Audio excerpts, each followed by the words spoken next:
A very good morning to all my dear viewers. Welcome to my YouTube channel. Yes, let us continue the next part, that is instruments of money market. Third one, commercial paper ಅಂತ ಬರಿಬೋದು ನಾವು. ವಾಣಿಜ್ಯ ಬಿಲ್ಲುಗಳು ಅಥವಾ ವಾಣಿಜ್ಯ ಕಾಗದ ಪತ್ರಗಳು ಅಂತ. ಕಮರ್ಷಿಯಲ್ ಪೇಪರ್ ಅಂದ್ರೆ ಏನ್ರಿ? ವಾಣಿಜ್ಯ ಕಾಗದ ಪತ್ರಗಳು ಅಂತ ಬರಿಬೋದು ನಾವು. Commercial paper is a short term promissory note.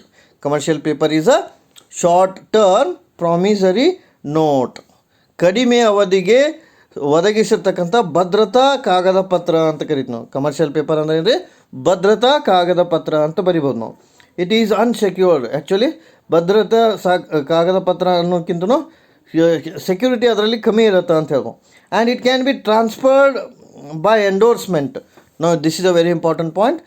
Commercial paper can be transferred by endorsement. What do you mean by this?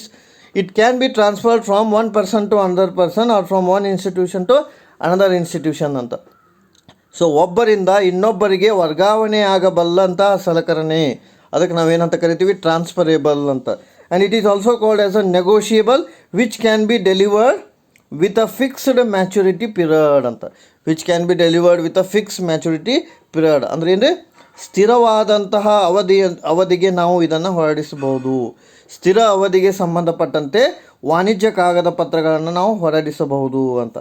And these papers are issued by the companies ಅಂತ. These papers are issued by the companies and dealers ಅಂತ ನಾವಲ್ಲಿ ಕರಿಬೋದು. ಇವುಗಳನ್ನು ನಾವು ಕಂಪ್ನಿದವ್ರು issue ಮಾಡ್ಬೋದು ಒಂದು, ಅಥವಾ financial dealers issue ಮಾಡ್ಬೋದು ಅಂತ ನಾವಲ್ಲಿ ಹೇಳ್ಬೋದು. Now what is the maturity date? Maturity date now can be start from 15 days to 1 year. ಅಂದ್ರೆ ಕಮರ್ಷಿಯಲ್ ಪೇಪರ್ ಮ್ಯಾಚುರಿಟಿ ಡೇಟ್ ಏನು ಅಂದ್ರೆ 15 ದಿವಸದಿಂದ ಸ್ಟಾರ್ಟ್ ಆಗಿ 1 ವರ್ಷದ ತನಕನೂ ಮ್ಯಾಚುರಿಟಿ ಡೇಟ್ ಇರುತ್ತೆ ಅಂತ. ಅಂದರೆ ಗರಿಷ್ಠ ಅವಧಿ ಅಂತ ನಾವಲ್ಲಿ ಕರಿತೀವಿ. And the minimum amount of commercial paper ಈ starts from ₹5 lakh. So minimum amount ಎಷ್ಟು ಅಂದರೆ ಕಮರ್ಷಿಯಲ್ ಪೇಪರ್ದು 5 lakh rupees ಅಂತ ನಾವಲ್ಲಿ ಕರಿತೀವಿ. And the company is using this finance to meet their working capital requirement. This is very important. This commercial paper is mainly used by the financing company or a corporate company to meet their working capital ಅಂತ ನಾವಲ್ಲಿ ಹೇಳ್ಬೋದು. ಅಂದರೆ commercial ಪೇಪರನ್ನು use ಮಾಡೋರು ಕಂಪ್ನಿದವರು, ಸಣ್ಣ ಸಣ್ಣ company, ಕೆಲವೊಂದಿಷ್ಟು ಕಂಪ್ನಿದವರು. ಆ ಕಂಪ್ನಿದವ್ರು ಯಾಕೆ ಇದನ್ನು ಉಪಯೋಗಿಸ್ತಾರೆ ಅಂದ್ರೆ ಅವರು ದುಡಿಯುವ ಬಂಡವಾಳವನ್ನು ಅವರು ಪೂರೈಸಬೇಕಾಗಿರುತ್ತೆ. ಅವ್ರು ದುಡಿಯುವ ಬಂಡವಾಳ ಯಾವ ರೀತಿ ಪೂರೈಸಬೇಕಾಗಿರುತ್ತೆ ಅಂದ್ರೆ ಅವರು ಸ್ಯಾಲ್ರಿ ಕೊಡಬೇಕಾಗಿರುತ್ತೆ ಎಂಪ್ಲಾಯಿಗೆ, ಅವರು ರೆಂಟ್ ಕೊಡಬೇಕಾಗಿರುತ್ತೆ ಬಿಲ್ಡಿಂಗ್ಗೆ, ಮತ್ತು ರಿಪೇರಿ ಮಾಡಬೇಕಾಗಿರುತ್ತೆ ಮಷಿನರಿನ. ಸೊ ಇದ್ರ ಸಲುವಾಗಿ ಅವ್ರಿಗೆ ಶಾರ್ಟ್ ಟರ್ಮ್ಗೆ ಲೋನ್ ಕೊಡ್ತಕ್ಕಂಥ ಒಂದು ಪದ್ಧತಿ ಅದು ಇನ್ಸ್ಟ್ರೂಮೆಂಟ್ಸ್ ಅಂತ ನಾವಲ್ಲಿ ಕರೀತೇವೆ. ಶಾರ್ಟ್ ಟರ್ಮ್ ಮ್ಯಾಚುರಿಟಿ ಪೀರಿಯಡ್ಗೆ ಇಶ್ಯೂ ಮಾಡ್ತಕ್ಕಂಥ ಒಂದು ಕಾಗದ ಪತ್ರ ಯಾವುದು ಅಂದರೆ ಕಮರ್ಷಿಯಲ್ ಪೇಪರ್ ಅಂತ ನಾವಲ್ಲಿ ಹೇಳ್ತೀವಿ. And this commercial paper is introduce by RBI in the year 1989 ಅಂತ ನಾವಲ್ಲಿ ಹೇಳ್ತೀವಿ. ಸೊ ಈ ವಾಣಿಜ್ಯ ಕಾಗದ ಪತ್ರಗಳನ್ನು ರಿಸರ್ವ್ ಬ್ಯಾಂಕ್ ಆಫ್ ಇಂಡಿಯಾ 1989ರಲ್ಲಿ ಇಂಟ್ರಡ್ಯೂಸ್ ಮಾಡಿದೆ ಅಂತ. And which is highly rated corporate borrower are the main source for this ಅಂತ. So corporate is a borrower is a main source. Borrower ಅಂದರೆ ಕಂಪ್ನಿ ವಲಯದವರು ಹೆಚ್ಚಿನ ರೀತಿಯಲ್ಲಿ ಇವುಗಳನ್ನು ಕೊಂಡ್ಕೊಳ್ತಾರೆ ಅಂತ. And this is just like a additional instruments to the investor. It is just like a additional instrument to the investor.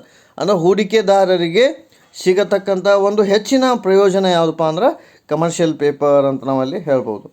ಆಮೇಲೆ it is a short term promissory note which has been repaid within the short span of time by endorsement, ಅಂದರೆ transferability ಅಂತ ನಾವಲ್ಲಿ ಹೇಳ್ಬೋದು.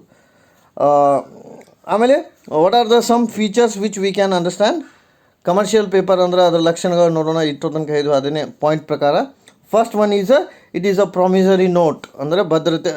Promise ಅಂದರೆ assurance ಅಂತ, ಭರವಸೆಯಿಂದ ಕೂಡಿರ್ತಕ್ಕಂಥ ಕಾಗದ ಪತ್ರ ಅಂತ ಬರಿಬೋದು ನಾವು.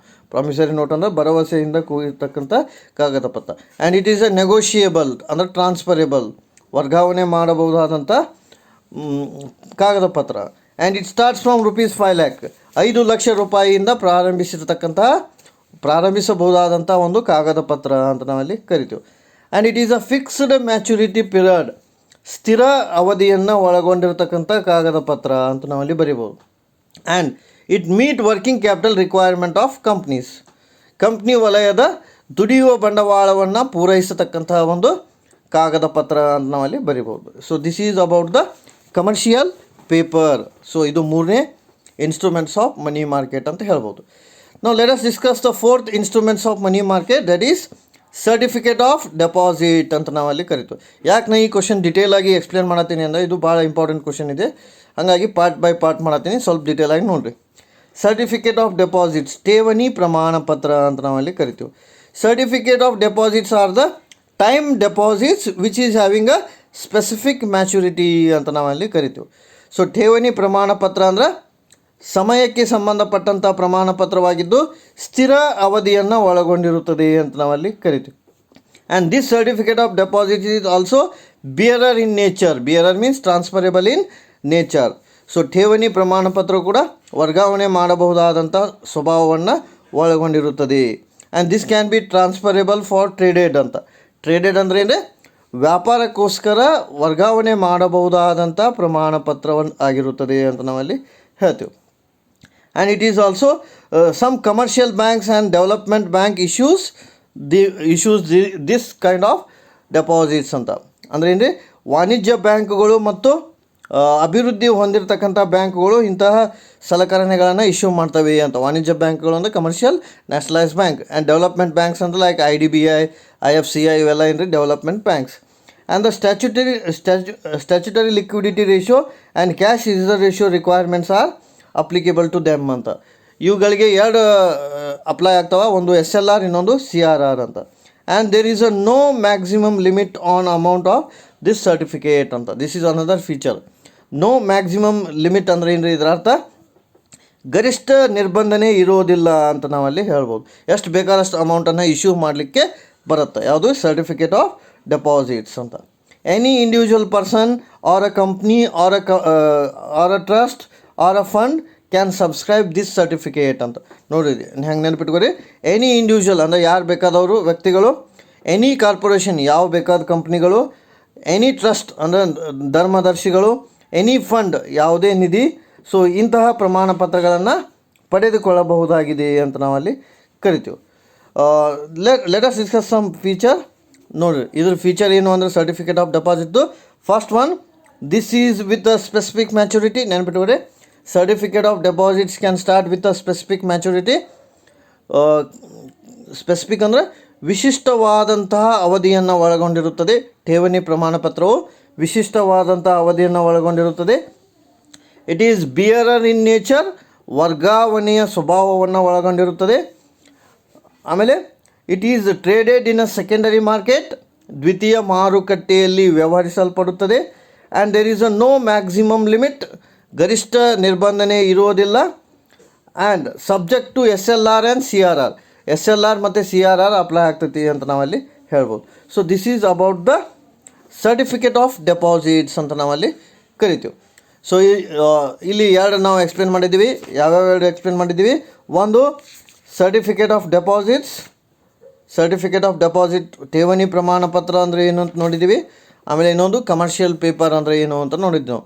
ವಾಣಿಜ್ಯ ಬಿಲ್ಲುಗಳು ಮತ್ತು ಠೇವಣಿ ಪ್ರಮಾಣ ಪತ್ರಗಳು ಅಂತ. ಸೊ ಇವು ಎರಡು ಕೂಡ ಇನ್ಸ್ಟ್ರೂಮೆಂಟ್ಸ್ ಆಫ್ ಮನಿ ಮಾರ್ಕೆಟ್ ಅಂತ ನಾವಲ್ಲಿ ಹೇಳ್ಬೋದು. ಉಳ್ಕಿದ ನೆಕ್ಸ್ಟ್ ವಿಡಿಯೋದಲ್ಲಿ ನಾನು ಹೇಳ್ತೀನಿ.